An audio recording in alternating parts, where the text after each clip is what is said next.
Hi, this is Todd Baker, your certified mortgage planner, and I'm here today with Jake Baxter of ARC Mortgage. ARC is our investor for our non-qualified mortgages, or better way of putting it, just mortgages that don't fit into the Fannie Mae, Freddie Mac, or government loan box. And so this video is going to be, and this interview is about asset depletion loans.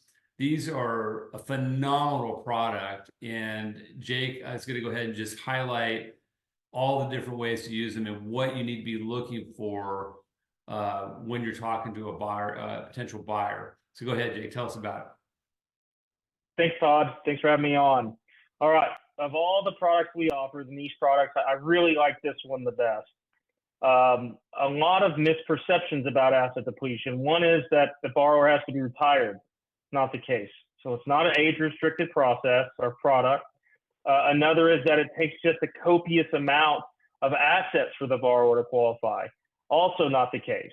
So the product can be used in so many different variations. It can be used standalone. It can be used to supplement full doc income. And so I'm just going to throw out some examples and just a quick overview of how that income is calculated. So the first example is let's talk about the standalone. You know, how does that look? You have a borrower that doesn't have enough income to qualify, maybe not income at all. Maybe they're retired. Maybe they recently sold a business. Heck, maybe they just won the lottery. I mean, who knows? But they've fallen into money. And so they're well qualified. They just don't have that income stream you need to qualify under normal mortgage debt to income calculations.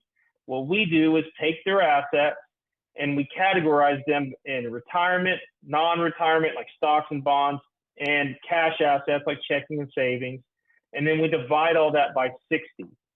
So you do the math, the income can really, it can grow fast. I mean, it's a pretty aggressive calculation. So yeah, my standalone folks, and that's where the retirement versus non come in. They're both eligible for the product. And we'll use retirement assets for somebody that's not of retirement age. We just take a little haircut from that account in the way that we look at it. So again, my standalone folks, they have sufficient assets for us to debt ratio with our calculation without the use of any other income streams. I can also use this in conjunction with full doc borrowers. So normal Fannie, Freddie, Govy borrowers, W-2 wage earners, self-employed borrowers, borrowers with rental real estate, whatever it may be, I can add this to their income. I can supplement their normal income calculations with asset depletion. So let's say you have a deal that's live. You've already gone under contract. You've already started building a house, and then they buy a car or they take on some additional debt, and now their debt to income ratio has fallen out of line. Well, the first question I'm going to ask you is, do they have assets that we can use for asset depletion? Because I'll add that on top of whatever income you were using to get things back in line, save the day, go to closing. Yeah, that's amazing. You tell me about a transaction working on right now. Give just a short synopsis. I think it was a $3 million purchase, recent retired couple, and it was sort of fit perfectly. Tell a little bit about that. Yeah, so I mean, this is on a second home at that. It's a $3 million loan amount, so the purchase is even higher than that. And the borrowers, they've got a lot of income, but at that higher loan amount, I mean, the payment's just so high. And then if you have a couple other houses that aren't being rented and you're having to cash flow those, your debt to income ratio can get beyond, normal program max really fast. And so the borrowers, they've got retirement assets, they've got some non-retirement. And so basically we're able to piece that together. They actually have, I want to say from memory, either Social Security or pensions. I mean, I'm taking income from all different streams in conjunction with our asset depletion, and our debt to income ratio is going to fall in line. That's a deal in the pipeline, trying to get it closed this month. That's awesome.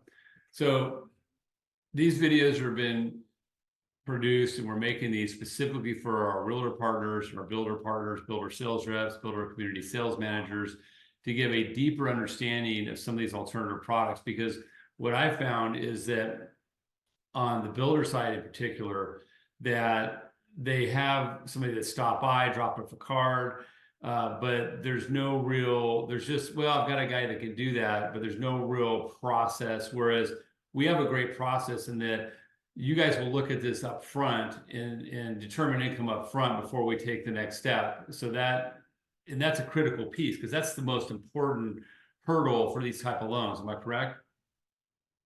That's right. Yeah, I'm more than willing, and so is my staff behind me, to look at any income documents up front, do asset utilization or asset depletion calculations for you, so that we give your borrower peace of mind. They know if they're going under contract, writing that contract, that there's a deal on the other side of that transaction. Right, and that's super important for you listeners because I would say like 95% or more of the folks that are in this space and doing these type of mortgages, they do not do it that way. They are literally relying upon the loan officer to do a calculation, and when the time it gets to underwriting, the underwriter then rewrites it according to the actual guidelines, and when they reanalyze it, the deal gets blown up, and we don't want to see that. So guys, make sure that this is one of the questions you're asking is, do you have assets?